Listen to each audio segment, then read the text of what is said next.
Sunday evening மார்னிங்கே அம்மா chicken பிரியாணியும் சிக்கன் கிரேவியும் பிரேக்ஃபாஸ்ட் அண்ட் லஞ்சுக்கு செஞ்சுருந்தாங்க. அதவே சாப்பிட்டுட்டோம். மார்னிங் எடுத்த சிக்கன்லேயே கொஞ்சம் சிக்கன் தனியாக எடுத்து வச்சுருந்தேன். சக்தி ரொம்ப நாளாக சாண்ட்விச் வேணும், சிக்கன் சாண்ட்விச் செய்யணும் அப்படின்னு சொல்லிட்டு இருந்தா. சரி, ஓகே, இந்த டைம் ட்ரை பண்ணலான்னு சொல்லி கொஞ்சம் சிக்கன் எடுத்து வச்சுருந்தேன் தனியாகவே. அதை எடுத்து வச்சதுக்கப்புறம் அதை வந்து நல்லா குட்டி குட்டியாகவே கட் பண்ணிட்டோம் சாண்ட்விச்சுக்கு செய்யறதுக்காக. ரொம்ப பெரிய பெரிய பீஸாக போட்டால் நல்லா இருக்காது. அந்த குட்டி குட்டி பீஸையுமே சில்லி மாதிரி போட்டுட்டோம் அப்படின்னா இன்னுமே நல்லாயிருக்கும் டேஸ்ட்டு. பிகாஸ் நம்ம கிரேவி மாதிரி இது பண்ணணும் அப்படின்னா அது நல்லா இருக்காது அவ்வளோவா. அதனால் வந்து சில்லி போட்டுக்கலாம். சில்லி பண்ணிவிட்டு அதுக்கப்புறமா ஸ்டஃபிங் வந்து ரெடி பண்ணலாம் அப்படின்னு சொல்லிட்டு சில்லிக்காக சிக்கன் சில்லி மசாலா ஆட் பண்ணிவிட்டு அதோட கார்ன்ஃப்ளவர் ஒரு ஆஃப் கப்பு ஆட் பண்ணிட்டோம். அப்புறம் ஜிஞ்சர் கார்லிக் பேஸ்ட் கொஞ்சம் ஆட் பண்ணிவிட்டு கர்ட் மிக்ஸ் பண்ணி ஆயிலும் அதில் ஊற்றி நல்லாவே மிக்ஸ் பண்ணோம். மிக்ஸ் பண்ணிவிட்டு அந்த க்யூப்ஸாக கட் பண்ணியிருக்க சிக்கன் எடுத்து அதில் நல்லா மிக்ஸ் பண்ணி மேரினேட் பண்ணுறதுக்காக வச்சுட்டோம். மிக்ஸ் பண்ணும் போது அப்படியே எடுத்து போட்டு மிக்ஸ் பண்ணிடக்கூடாது, ரொம்பவே தண்ணியெல்லாம் இதாகிடும். ஸோ அதை வந்து தனித்தனியாக எடுத்து தான் மிக்ஸ் பண்ணணும். ஸோ அது மேரினேட் ஆகிற டைமுக்குள்ளே நம்ம சீஸை வந்து துருவி வச்சிடலாம் அப்படின்னு சொல்லிட்டு சீஸ் துருவ ஆரம்பிச்சிட்டோம். துருவின சீஸ் அப்படின்னா தேவையான அளவு மட்டும் யூஸ் பண்ணிக்கலாம். ஏன்னா ரொம்ப ஹெவியாக இருந்தால் எங்கள் வீட்டில் யாரும் சாப்பிட மாட்டாங்க. ஸோ தேவையான அளவு மட்டும் எடுத்து யூஸ் பண்ணிக்கிட்டோம்.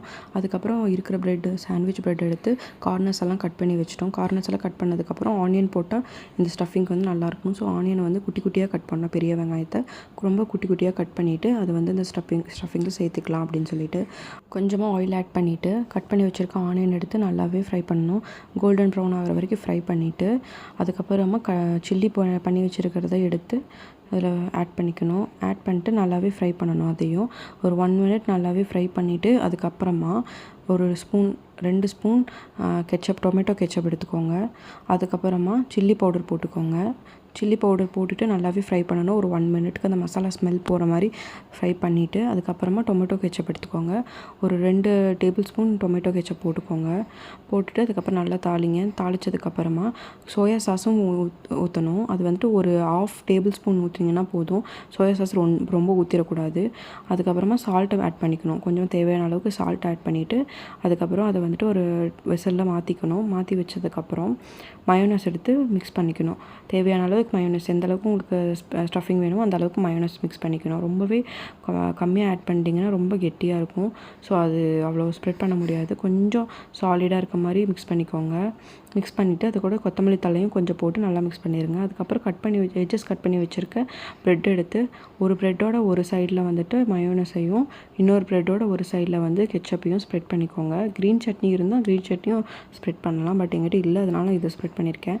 அதுக்கப்புறமா நம்ம ரெடி பண்ணி வச்சுருக்க சிக்கன் ஸ்டஃபிங்கை வந்து எடுத்து ஸ்ப்ரெட் பண்ணிக்கணும். ஸ்ப்ரெட் பண்ணிட்டு துருவி வச்சுருக்க சீஸ் எடுத்து தூவி விட்டுட்டு கொஞ்சம் நல்லா ப்ரெஸ் பண்ணி விட்டுட்டு அதே மாதிரி இன்னொரு சாண்ட்விச் ப்ரெட் எடுத்து அதை வந்துட்டு ஒரு சைடில் மயோனஸும் இன்னொரு ப்ரெட்டில் வந்துட்டு ஒரு சைடில் கெச்சப்பும் ஸ்ப்ரெட் பண்ணிவிட்டு நம்ம ரெடி பண்ணி வச்சுருக்க ஸ்டஃபிங் எடுத்து ஸ்ப்ரெட் பண்ணிக்கணும். ஸ்ப்ரெட் பண்ணி முடிச்சதுக்கப்புறம் சீஸ் எடுத்து தூவிட்டு அதே மாதிரி இதை க்ளோஸ் பண்ணிவிட்டு கொஞ்சம் ப்ரெஸ் பண்ணிக்கணும்.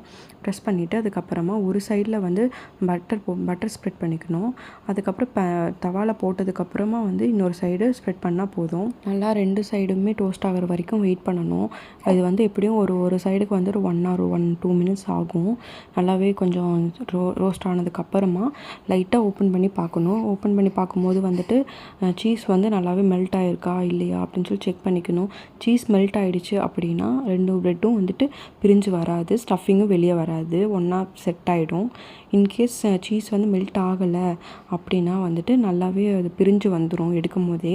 ஸோ அதை மட்டும் செக் பண்ணிக்கணும். செக் பண்ணிவிட்டு அதுக்கப்புறம் ரொம்பவே கருக விடாமல் கொஞ்சம் மீடியமாக இருக்கும் போதே டோஸ்ட் பண்ணதை எடுத்துட்டு திருப்பி போட்டுட்டு பார்த்தோம்னா நமக்கு வந்துட்டு ஒரு நல்ல ஃப்ளேவர் வரும். ஸ்மெல்லே தெரியும் நமக்கு ஓகே ரோஸ்ட் ஆகிடுச்சு அப்படின்னு சொல்லிட்டு. அந்த சமயத்தில் வெளியே எடுத்துட்டு அதை ட்ரையாங்கிள் ஷேப்பில் கட் பண்ணிக்கணும். ட்ரையாங்கிள் ஷேப்பில் கட் பண்ணிட்டோம்னா சாப்பிட்றதுக்கு ரொம்பவே ஈஸியாக இருக்கும். அப்படி இல்லை அப்படின்னா வந்துட்டு கொஞ்சம் ஹார்டாக இருக்கும், எடுத்து பெரிய பீஸாக இருக்க மாதிரி இருக்கும். ட்ரையாங்கிள் ஷேப்பில் கட் பண்ணி பார்த்தேன், ரொம்பவே நல்லா இருந்துச்சு. டேஸ்ட் வைஸுமே ரொம்ப டேஸ்டியாக இருந்துச்சு. சக்தி ரொம்ப சாட்டிஸ்ஃபைடு.